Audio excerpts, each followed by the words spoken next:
Boa noite. Hoje, no episódio 6 do Rosa dos Ventos, a gente tem a segunda parte do Rosa dos Ventos explica mudanças climáticas. Vamos introduzir onde tudo se inicia, a atmosfera.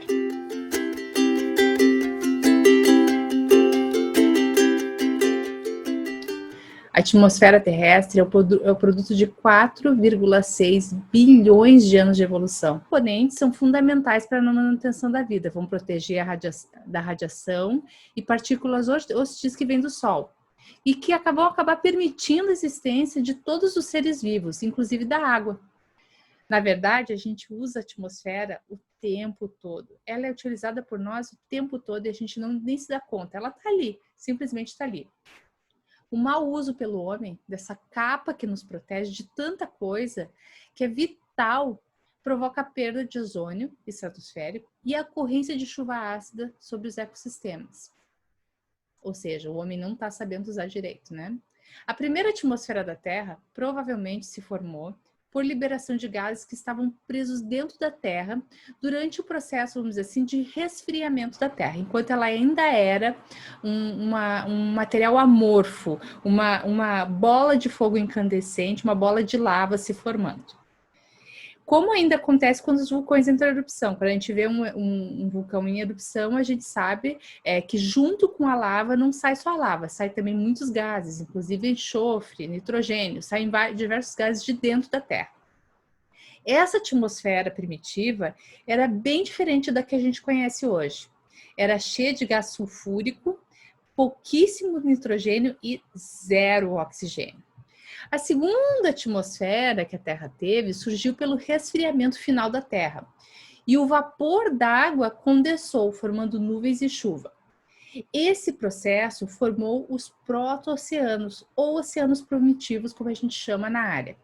Esse processo acabou aumentando muito a quantidade de nitrogênio também. Conforme a vida no oceano se iniciou depois desses acontecimentos, o processo de fotossíntese das bactérias que tinham dentro do oceano, utilizando a luz solar, permitiu a transformação de dióxido de carbono em oxigênio, que passou a ter então uma quantidade um pouco melhor, cerca de 2,2 bilhões de anos atrás. Porém, a quantidade de oxigênio, como a gente tem hoje, e para formar o resto da vida que faltava, só foi se estabilizar mais de 1 bilhão de anos depois. A atmosfera que a gente respira agora é a quarta na história, né, de acordo com estudos. E se formou quando moléculas de oxigênio absorveram luz solar e formaram o ozônio, a camada protetora na estratosfera que evita que a radiação ultravioleta atinja as nossas formas de vida. A principal substância dessa atmosfera é o ar, o meio onde ocorre a vida, e também é uma fonte de matéria-prima industrial e química. Ou seja, o ar serve para absolutamente tudo, não só para a gente respirar. O ar vai ser uma mistura simples de gases, como a gente vai ver na tabela, que é naturalmente sem cheiro e sem cor. É insípida e amorfa, misturada de maneira absolutamente musical. Em relação à estrutura da atmosfera, vamos considerar que o topo da atmosfera vai estar a aproximadamente 480 quilômetros da superfície da Terra. Lembrando que alguns lugares da Terra são mais baixos, ao nível do mar, ou um pouco menos baixos, vamos dizer assim, 100, 200, 300 metros, que a gente tem locais que estão aproximadamente, vamos dizer, 4 mil metros, 5 mil metros, então a distância vai diminuir, mas em média são 480 quilômetros, que vai ser onde se inicia a exosfera, que significa esfera exterior, onde a atmosfera rarefeita é quase um vácuo, ela é muito rarefeita. A gente pode pensar na atmosfera atual como cascas esféricas concêntricas, como a gente está vendo na figura, irregulares, completamente irregulares e imperfeitas, presas ao planeta pela força da gravidade. Força essa da gravidade que é feita pelo núcleo, que é feito basicamente de ferro e níquel, e exerce uma força gravitacional absurda, que é o que mantém basicamente tudo sobre a Terra. As moléculas de ar criam pressão do ar por meio do seu movimento, tamanho e número, exercendo uma força sobre toda a superfície com as quais entra em contato. Essa pressão da atmosfera, né, que é medida como força por unidade de área, que vai poder ser hectopascal ou milibar, pressiona todos nós para dentro da Terra. Por sorte, por muita sorte, a mesma pressão também existe dentro de nós, empurrando para fora, senão a gente ia ser esmagado pela massa de ar à nossa volta. A atmosfera da Terra também exerce pressão para baixo, sob a atração da gravidade e, portanto, tem peso. A gravidade comprime o ar, tornando mais denso próximo à superfície da Terra. Com o aumento da altitude, a densidade e a pressão vão cada vez ficando menores. Essa é a rarefação do ar que a gente conhece, como a gente vê nos jogos de futebol. Por exemplo, time X foi jogar na Bolívia a não sei quantos 1000 metros de altitude. Ele vai ter que chegar antes, porque o organismo humano ele está acostumado com um tipo de pressão atmosférica. Se você muda de lugar onde a pressão é diferente, né, ou seja, onde a pressão atmosférica é menor, o que vai acontecer? O ar é mais rarefeito, a respiração muda diferente, então a gente precisa se adaptar. O ser humano se adapta sim, mas assim que você chega, você vai sentir que essa pressão está um pouco diferente e que o ar não vem com tanta facilidade. Ele não vem com tanta facilidade porque as moléculas de oxigênio são um pouco mais raras nesses lugares. Essa é a tal de rarefação do ar, né, que as pessoas vão sentir nos cumes das montanhas altas, não só em cumes de montanhas altas, mas em lugares mais altos, quando menos oxigênio é obtido em cada respiração. Isso dificulta a respiração, por exemplo, no topo do Monte Everest, onde a pressão do ar é cerca de 30% daquela da superfície da Terra. A gente estuda a atmosfera de acordo com 3 critérios fundamentais, que são fundamentais também para a gente poder entender as mudanças climáticas.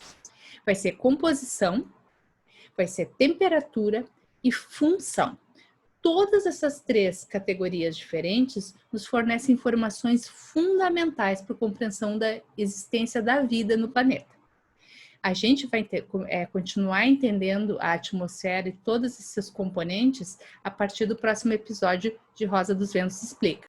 E, relacionado ao tema de hoje, vamos ver um mito e uma desmistificação sobre mudanças climáticas. Que a gente vai falar um pouco, a gente falou um pouco de formação da atmosfera, né? Atmosfera primitiva, como se formou. Agora vamos ver o que os negacionistas falam sobre isso e como a gente desmistifica isso. Vamos lá? Ó, o fato. No passado, quando o Sol estava mais frio, o CO2 era mais alto. Os dois se equilibravam aproximadamente. Agora, estamos aumentando o nível de CO2 em relação ao passado com um sol mais quente. O que os negacionistas falam?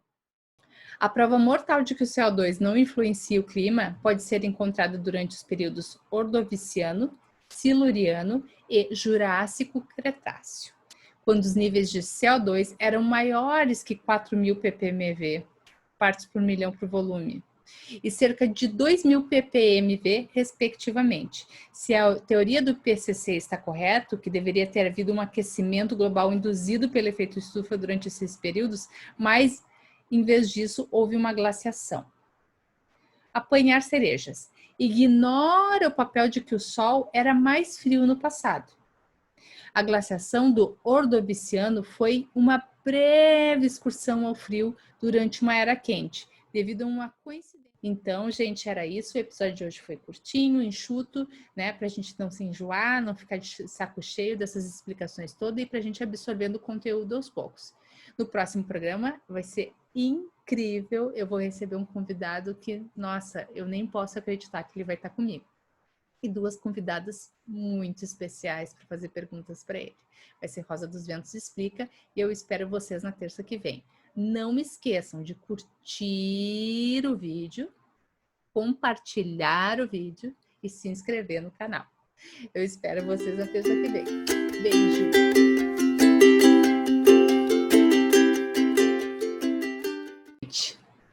Hoje, no episódio 6 do Rosa dos Ventos. Tentar ser um pouco mais natural, né, Vanessa? Você pode editar quanto você quiser.